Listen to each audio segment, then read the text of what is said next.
묵상은 답을 찾는 시간이 아니라 하나님께 답을 구하는 시간입니다. 어떤 남녀가 소개팅을 하였습니다. 두 사람 모두 교회를 다니는 사람이었습니다. 특히 남자 신앙이 좋았습니다. 그래서 이 소개팅녀가 남자에게 성령의 9가지 열매를 아냐고 물었습니다. 이 남자는 마치 기다렸다는 듯이 너무 잘 안다고 답합니다. 이 소개팅녀는 이어서 그러면 이 성령의 9가지 열매 중에 가장 좋아하는 열매가 무엇이냐고 물었습니다. 그러자 남자는 이렇게 대답하였습니다. 망고. 웃으시는 분들은 성령의 9가지 열매를 아시는 분이고 안 웃으시는 분들은 망고가 성령의 9가지 열매 중에 있다고 지금 생각하시는 분들인가요? 9가지 열매 아세요, 여러분들? 성령의 9가지 열매 아십니까? 그중에 여러분들은 뭘 좋아하세요? 딸기입니까? 샤인머스켓입니까? 사희화오 자양충원절입니다. 따라해보세요. 사희화오 자양충원절. 이게 성령의 9가지 열매입니다. 사랑과 희락과 제가 첫 글자만 딴 거예요. 그렇게 외우시면 편해요. 사희화호 자양충원절. 망이 있습니까 없습니까? 망 없죠. 근데 이 남자는 성령의 9가지 열매 잘한다 해놓고 좋아하는 건 뭐냐니까 망고 좋아한답니다. 여러분, 많은 사람들이 성경을 어려운 책이라고 말합니다. 몇 번을 읽고 또 읽어도 쉽게 이해되지 않는 말씀이 있습니다. 신앙생활을 오래 한 성도들도 아직도 성경이 어렵습니다 라고 말하는 분들이 계십니다. 성경은 단순한 지식의 책이 아니라 하나님의 말씀이기에 읽을수록 더 깊은 의미를 발견하게 됩니다. 그래서 어떤 때는 이해되지 않는 말씀이 있고 어떤 때는 같은 본문을 읽어도 이전에는 보이지 않았던 새로운 은혜를 깨닫게 됩니다. 중요한 것은 성경이 어렵다는 이유로 멀어지는 것이 아니라 더욱 가까이 다가가려는 마음입니다. 그 마음이 바로 묵상의 출발점입니다. 저도 성경 말씀을 묵상하고 또 연구합니다. 어떤 때는 이 본문의 맥을 잡지 못해 답답함을 느낄 때가 있습니다. 어떤 때는 성경 단어 하나를 가지고 묵상할 때가 있고 한 구절을 가지고 묵상할 때도 있습니다. 이렇게 성경과 말씀을 가지고 씨름을 하면서도 여전히 성경을 잘 모르고 있다는 생각이 들 때가 있습니다. 이 성경의 신비로움을 알면 알수록 더 어렵다라는 것입니다. 인생살이가 쉽다고 말하는 사람은 아직 인생을 잘 모르는 것이죠. 인생 공부는 배우면 배울수록 어려운 것입니다. 여러분, 사회의 한 분야에서 10년, 20년 정도 파고 들어가면 전문가가 될 수 있습니다. 또 정상에 오르고 경지에 도달할 수 있습니다. 연구 업적과 실적을 바탕으로 박사 학위를 받으면 전문가로 인정받습니다. 그런데 신학이라는 학문은 그렇지 않습니다. 간단한 학문이 아닙니다. 신학 박사 학위로 성경의 정상에 올랐다고 말할 수 없습니다. 신학 박사 학위자라도 그것으로 성경을 모두 알았다, 성경을 더 이상 배우지 않아도 된다라고 말할 수 없다는 것이죠. 성경 앞에서는 모두가 겸손해져야 합니다. 지적인 도전을 멈추는 순간부터 도태되는 것입니다. 배우지 않는 사람은 자기 세계에 고립되고 마는 것입니다. 여러분, 사람들은 자기 자신을 자기가 제일 잘 안다고 생각합니다. 하지만 대부분 자기를 잘 모릅니다. 만약 자기를 잘 안다면 삶의 발전이 있을 것입니다. 그리고 실수를 반복하지 않을 것입니다. 또한 인생을 그렇게 잘못 살지 않을 것입니다. 주변을 보면 사람으로서 해서는 안 될 일을 저지르고 상식에 맞지 않는 행동이나 선택을 하는 경우를 심심찮게 볼 수 있습니다. 자기를 컨트롤하는 능력이 없고 자기가 어떤 사람인지 제대로 파악하지 못하고 있는 것입니다. 옛날 우리나라 대중가요계를 주름잡았던 한 가수의 노래에 이런 가사가 있습니다. 내가 왜 이러는지 몰라. 도대체 왜 이런지 몰라. 꼬집어 말할 순 없어도 서러운 마음 나도 몰라. 이러는 내가 정말 싫어. 이러는 내가 정말 미워. 속으로 다 따라 부르셨죠? 여러분, 자기를 모르는 사람은 자기에게 질문하지 않습니다. 아는 것이 없으면 질문도 없는 것입니다. 흔히 질문은 모르는 사람이 하는 것으로 생각합니다. 하지만 질문은 아는 사람이 또 질문하게 됩니다. 질문이 질문을 낳는 것입니다.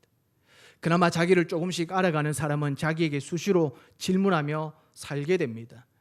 질문을 다른 사람에게 하는 것이라고 여기는 것은 잘못된 생각입니다. 자기 자신에게 가장 많은 질문을 해야 하는 것입니다. 질문하는 사람이 배우는 사람이며 질문하는 사람이 정보력이 강합니다. 질문이 새로운 세계를 열어주는 것입니다. 자, 묵상은 하나님께 묻는 행위입니다. 묵상하는 사람은 질문하는 사람입니다. 성경에 질문하고 성경의 저자가 되시는 하나님께 또 질문하는 것입니다. 그러기 위해서는 성경을 스쳐 지나가면 안 됩니다. 성경을 관찰하는 훈련을 해야 됩니다. 말씀을 좀 더 예리하게 볼 수 있어야 합니다. 성경을 건성으로 읽으면 질문거리를 찾지 못합니다. 얼마나 천천히 정확히 꼼꼼히 보느냐에 따라 묵상이 달라지고 질문이 달라지는 것입니다. 묵상은 하나님을 알아가는 시작점이 됩니다. 말씀 묵상이 하나님을 알 수 있는 통로입니다. 하나님을 어떻게 알아갑니까? 성경만 펼쳤다고 하나님을 알 수 있는 것이 아닙니다. 질문을 해야 합니다. 하나님은 누구십니까? 하나님은 나에게 어떤 분이십니까? 하나님 나에게 원하시는 것이 무엇입니까? 하나님 오늘 이 말씀을 나에게 듣게 하시고 생각하게 하시고 느끼게 하시는 이유가 무엇입니까? 왜 우리가 하나님을 잘 모릅니까? 묻지 않기 때문에 그렇습니다.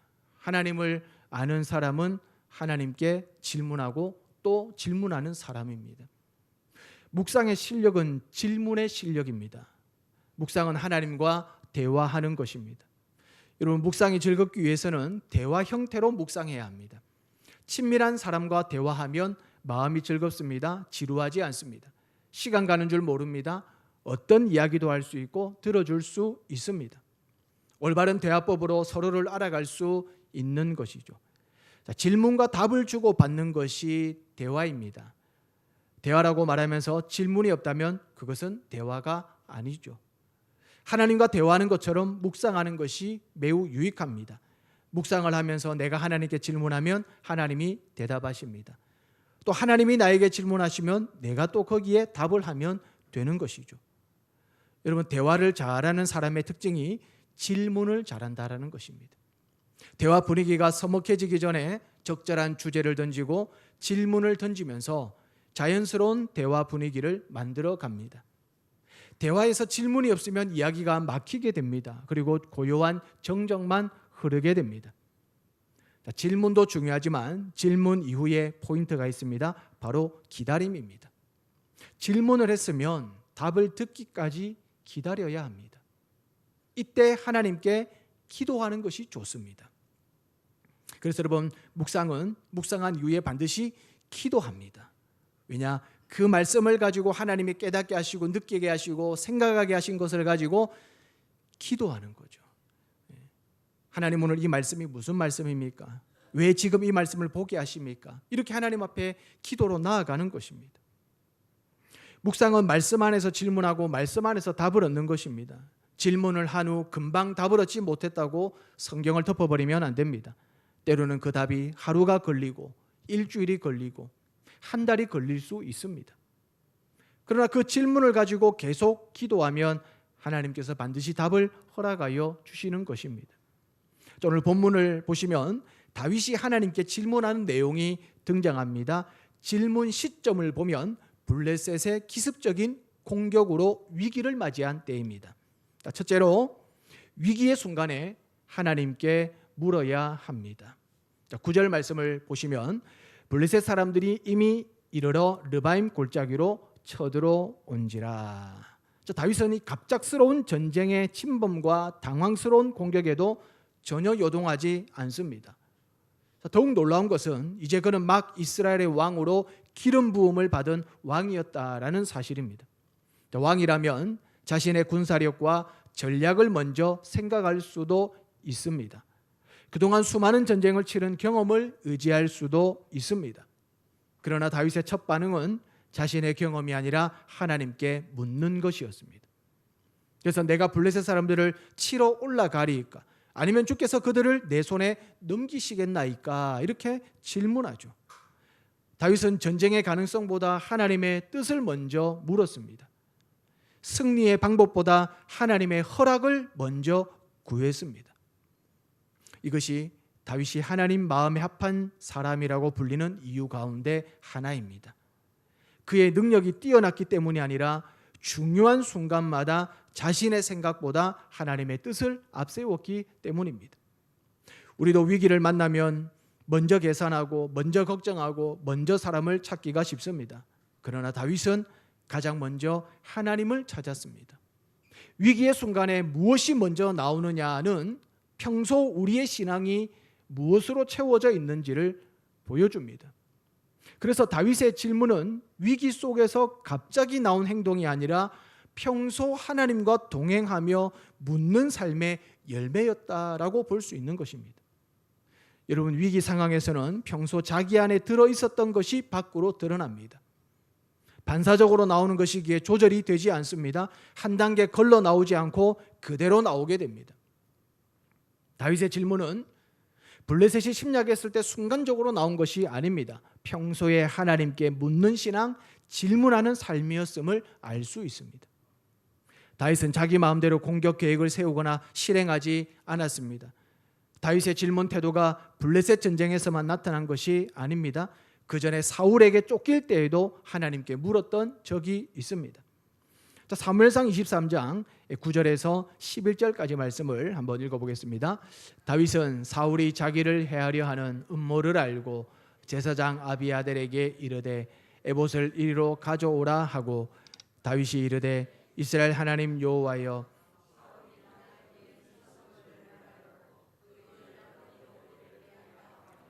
주의 종이 분명히 들었나이다.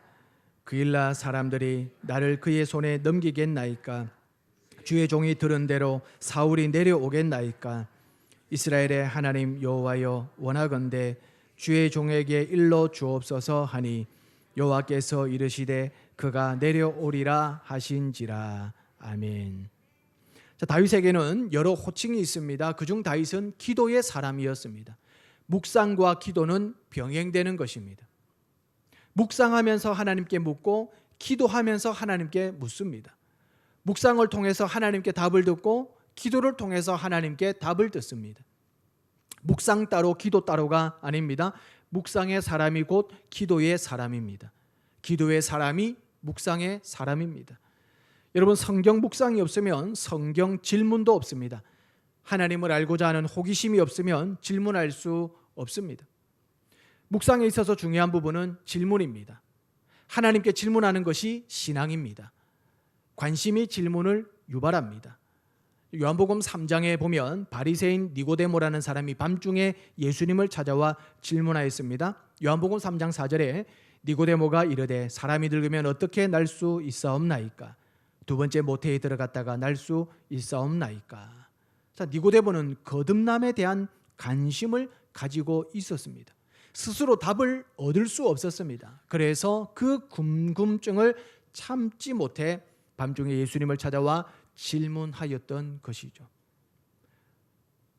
성경에는 다윗처럼 삶의 위기가 있었던 사람들이 있습니다. 그들 중에 하나님께 묻지 않고 자기 소견대로 먼저 행동한 사람을 보여주고 있습니다. 하나님께 묻지 않은 삶이 얼마나 더 힘들어지는지 교훈해주고 있습니다. 룻기 1장 1절을 우리 같이 한번 읽어보겠습니다. 사사들이 치리하던 때에 그 땅에 흉년이 드니라. 유다 베들레헴의 한 사람이 그의 아내와 두 아들을 데리고 모압 지방에 가서 거류하였는데, 자, 이 말씀은 우리가 잘 아는 그런 말씀이죠. 자, 엘리멜렉이라는 가정이 살고 있는 이 베들레헴에 지독한 흉년이 들었습니다.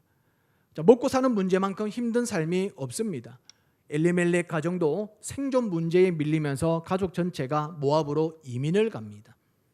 지금 살고 있는 곳에 먹을 것이 없다면 먹을 것이 있는 다른 지역에 이사를 가는 것 자체가 나쁜 것이 아닙니다. 당연히 그럴 수 있습니다. 여러분, 우리도 직장을 옮기거나 생활 여건에 따라 다른 곳으로 이동하기도 합니다. 하지만 하나님은 그렇게 무작정 이동하는 것보다 하나님께 질문하는 시간을 기다린다라는 것이죠. 하나님은 우리의 생존을 무시하지 않습니다. 더 좋은 직장을 향하여 더 좋은 삶의 환경을 찾아 나서는 것, 하나님이 문제 삼는 것은 아닙니다. 성경도 마찬가지입니다. 이민 간 것을 문제 삼지는 않습니다. 그러나 그보다 더 중요한 것은 하나님을 믿는다고 하면서 하나님께 묻지 않고 일방적인 선택을 한다면 성경은 그것을 불신앙으로 본다라는 것이죠. 엘멜렉 가정은 이민보다 하나님께 묻는 것이 선행되었어야 했습니다. 평소에 묵상하며 질문하던 삶이 아니었다고 볼 수 있죠. 만약 묵상이 일상이었다면 분명 하나님께 먼저 묻는 믿음의 행동을 보였을 것입니다. 하나님께 묻지 않고 모압으로 내려갔던 엘리멜렉의 가문에 결국 비극적인 사건이 생겼습니다. 가장 엘리멜렉과 두 아들이 죽게 되고 며느리들과 시어머니만 남게 되었습니다. 사울도 마찬가지입니다. 사울의 범죄, 사울의 죽음은 한마디로 하나님께 묻지 않은 까닭이었습니다. 역대상 10장 13절에서 14절을 읽어보겠습니다. 사울이 죽은 것은 여호와께 범죄하였기 때문이라. 그가 여호와의 말씀을 지키지 아니하고 또 신접한 자에게 가르치기를 청하고 여호와께 묻지 아니하였으므로 여호와께서 그를 죽이시고 그 나라를 이새의 아들 다윗에게 넘겨주셨더라. 아멘. 또 역대상 13장 3절도 한번 읽어보겠습니다. 우리가 우리 하나님의 궤를 우리에게로 옮겨오자 사울 때에는 우리가 궤 앞에서 묻지 아니하였느니라 하매. 보세요 여러분, 두 말씀의 핵심이 무엇입니까? 여호와께 묻지 않았다라는 거예요. 묻지 않았다. 사울의 때에는 궤 앞에서도 묻지 않았다라는 것이죠. 사울 역시 신접한 자에게는 자기 일을 가르쳐달라고 청하였지만 하나님께는 정작 묻지 않았다는 거예요. 이것이 사울의 비극입니다. 여러분, 말씀 묵상은 우리에게 질문하는 힘을 길러줍니다. 하나님과의 대화를 열어주는 축복임을 믿으시기를 바랍니다. 두 번째로, 묻는 자가 답을 얻습니다. 14절 말씀을 한번 읽어보겠습니다. 다윗이 또 하나님께 묻자온대.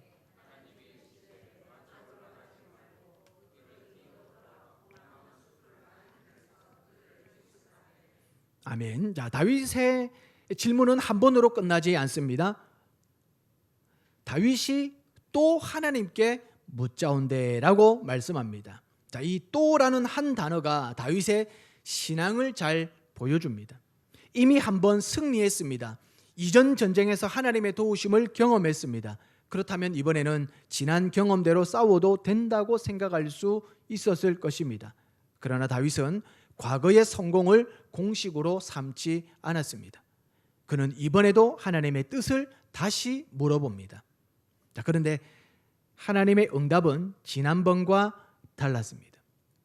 첫 번째는 올라가라고만 하나님이 말씀하셨습니다. 그러나 이번 두 번째 질문에는 하나님이 마주 올라가지 말고 그들 뒤로 돌아서 가라라고 하나님이 말씀해 줍니다. 첫 번째 질문했을 때의 답과 두 번째 질문했을 때의 하나님의 답이 다르다라는 것을 알 수가 있습니다. 자, 여기서 우리가 깨닫는 하나님은 어떤 분입니까? 하나님은 똑같은 상황에서도 똑같은 방법으로만 일하시는 분이 아니라는 것을 우리에게 보여주고 있습니다. 하나님은 우리가 질문을 할 때마다 더 좋은 길을 말씀해 주십니다. 더 선한 길로 인도하십니다. 그래서 여러분, 질문이 하나님께 많을수록 우리는 더 좋은 길로 안내를 받게 된다라는 것이죠. 첫 번째 질문에는 올라가라, 단순한 질문이었지만 두 번째 질문은 하나님께서 조금 더 구체적으로 말씀하시죠. 만약 세 번째 질문했다면 이보다 더 구체적인 하나님의 인도가 있었을 것입니다. 우리도 종종 과거의 은혜를 오늘의 공식으로 만들 때가 있습니다. 예전에는 이렇게 했더니 잘 되었는데, 지난번에는 이렇게 기도했더니 응답받았는데, 그러면서 똑같은 공식으로 되풀이하려는 생각을 가질 때가 있다는 것이죠. 그러나 여러분, 하나님은 우리의 공식대로 움직이시는 분이 아니십니다. 하나님은 우리의 과거의 공식, 과거의 경험보다 오늘의 순종을 원하십니다.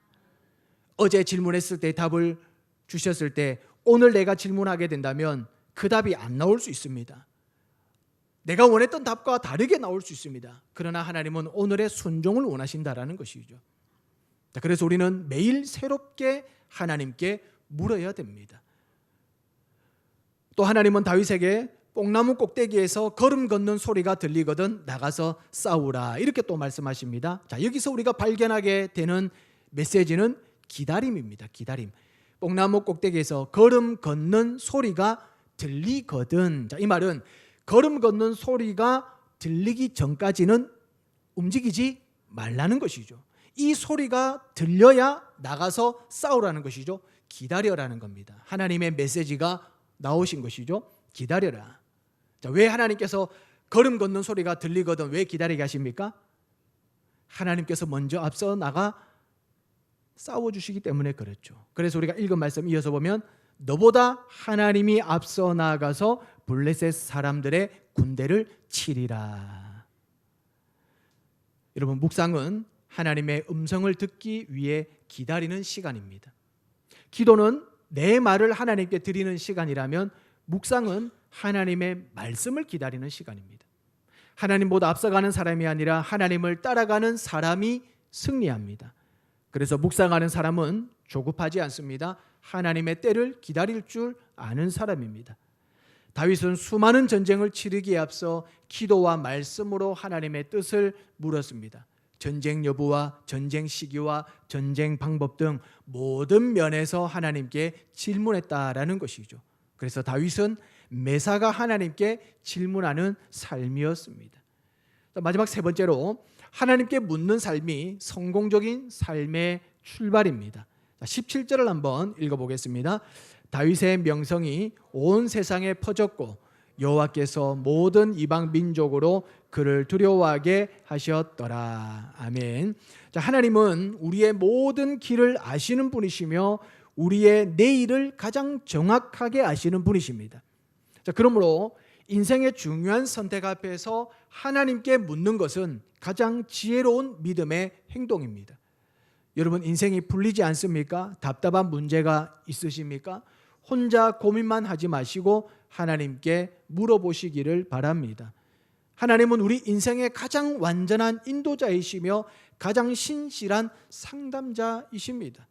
여러분, 기도로 물어보시고 또 말씀을 묵상하시면서 물어보시고 또 말씀을 듣는 가운데 하나님께서 내가 가지고 있는 고민, 걱정, 염려 거기에 대한 답을 얻어가시기를 바랍니다. 때로는 하나님의 대답이 기다림일 수도 있고 방향을 바꾸라는 말씀일 수도 있고 내가 생각하지 못한 길을 열어주시는 응답일 수도 있습니다. 그러나 하나님의 인도하심의 결국은 언제나 가장 선하고 가장 안전한 길입니다. 오늘 본문 마지막 17절은 이렇게 말씀하고 있죠. 다윗의 명성이 온 세상에 퍼졌고 여호와께서 모든 이방 민족으로 그를 두려워하게 하셨더라. 성경은 다윗이 자신의 능력으로 명성을 얻었다고 말하지 않습니다. 여호와께서 다윗의 이름을 높여주셨다고 말하고 있습니다. 다윗의 성공은 뛰어난 전략 때문만이 아니라 하나님께 묻고 하나님의 말씀대로 순종했던 삶의 결과였습니다.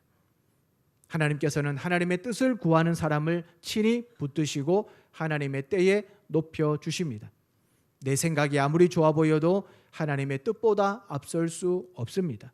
내 계획이 아무리 완벽해 보여도 하나님의 인도하심보다 안전할 수 없습니다. 하나님께 묻는 사람은 자신의 길을 주장하는 사람이 아니라 하나님의 길을 따라가는 사람입니다.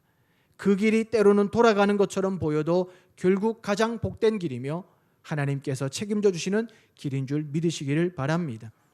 사랑하는 성도 여러분, 묵상은 하나님께 질문하는 것입니다. 깨달아지지 않는 말씀을 묻는 것입니다. 성령께서 최고의 교사가 되어 주십니다. 묵상하며 나의 신앙의 현 주소를 묻는 것이죠. 말씀에 나의 신앙을 비춰보고 신앙을 점검하는 것입니다.